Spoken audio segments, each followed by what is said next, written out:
So ito guys, ipakita ko sa inyo guys no ang pagpunla natin no, sa ating corn seed o itong mais. So sobra man ni siya sa ato ang gitanom dinhi sa area. So din ha. Nya kay nabasa man gani siya sa ulan guys no. So man siya nga kining mga nagturok-turok na kanang mga gamot-gamot. So ipunla nato ni siya no katugko nato diri sa planggana.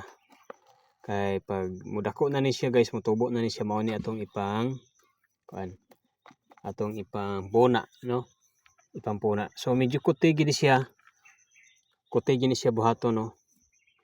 Pero sayang man pud kayo kung ato na ni pasagdan guys.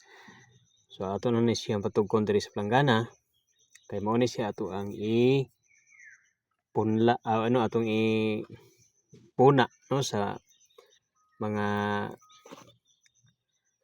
sa atong area ang gipugsan guys nga naaman dyan ay dili katurok no. So muna siya ato ipang puna sa mga sunod na mga araw.